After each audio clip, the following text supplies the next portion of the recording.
ನಮಸ್ತೆ ಕರ್ನಾಟಕ. 100% ಮೇಲಕ್ಕೆ ಹೋಗೋ ಸ್ಟಾಕ್ ಯಾವುದಿದೆ ತಿಳ್ಕೊಳ್ಳೋಣ ಬನ್ನಿ. ಸೊ ಈ ಸ್ಟಾಕು ಮಾರ್ಕೆಟ್ ಬಿದ್ರೂ ಸಹ ಈ ಸ್ಟಾಕ್ ಬೀಳಲ್ಲ. ಆ ಸ್ಟಾಕ್ ಹೆಸರೇ ಲಿಕ್ವಿಡ್ ಬೀಸ್. ಈ ಲಿಕ್ವಿಡ್ ಬೀಸ್ ಇಂದ ಏನ್ ಪ್ರಯೋಜನ ಇದೆ ನಮ್ಗೆಲ್ಲರಿಗೂ ತಿಳ್ಕೊಳ್ಳೋಣ ಬನ್ನಿ.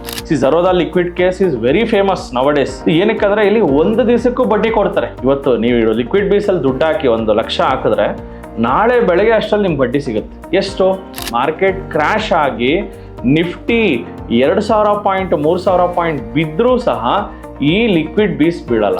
ಲಿಕ್ವಿಡ್ ಬೀಸ್ ಅಂದ್ರೆ ಏನೋ fixed returns, guaranteed returns, positive returns. ಯಾರಿಗೆ ಲಿಕ್ವಿಡ್ ಬೀಸ್ ಬೇಡ, ನನಗೆ ಬಾಂಡ್ಸ್ ಬೇಕು ಅಂದ್ರೆ ಬಾಂಡ್ಸು ಇದೆ ನೋಡಿ. ಸಾವರಿಂಗ್ ಗೋಲ್ಡ್ ಬಾಂಡ್, ಗವರ್ನಮೆಂಟ್ ಸೆಕ್ಯೂರಿಟೀಸ್ ಇದೆ ನೋಡಿ. ಗವರ್ನಮೆಂಟ್ ಸೆಕ್ಯೂರಿಟೀಸ್ ಅಲ್ಲಿ ಇಂಟ್ರೆಸ್ಟ್ ರೇಟ್ ನೋಡಿ 7.27, 7.59, 6.99, 8.33 ಈ ಎಲ್ಲ ಗವರ್ನಮೆಂಟ್ ಸೆಕ್ಯೂರಿಟೀಸು ಇಲ್ಲಿ ನಾವು ಬೈ ಮಾಡ್ಬೋದು. ಇದನ್ನು ಸಹ ನಾವು ಕ್ಯಾಶ್ ಕಾಂಪೊನೆಂಟ್ ತರ ಟ್ರೀಟ್ ಮಾಡ್ತಾರೆ. ಲಿಕ್ವಿಡ್ ಬೀಸ್ ಅಡ್ವಾಂಟೇಜಸ್ ಏನಂದ್ರೆ ಮಾರ್ಕೆಟ್ ಬಿದ್ರೂ ಸಹ ಇದು ಬೀಳಲ್ಲ, ಪಾಸಿಟಿವ್ ರಿಟರ್ನ್ಸ್ ಕೊಡುತ್ತೆ. ಈ ಲಿಕ್ವಿಡ್ ಬೀಸ್ ನ ಪ್ಲೆಡ್ಜ್ ಮಾಡಿ ಆಪ್ಷನ್ ಸೆಲ್ಲಿಂಗ್ ಸಹ ಮಾಡ್ಬೋದು. ಸೆಕೆಂಡರಿ ಸೋರ್ಸ್ ಆಫ್ ಇನ್ಕಮ್ ಮಾಡ್ಕೋಬಹುದು. ಹೇಗೆ ತಿಳ್ಕೊಳ್ಳೋಣ ಬನ್ನಿ.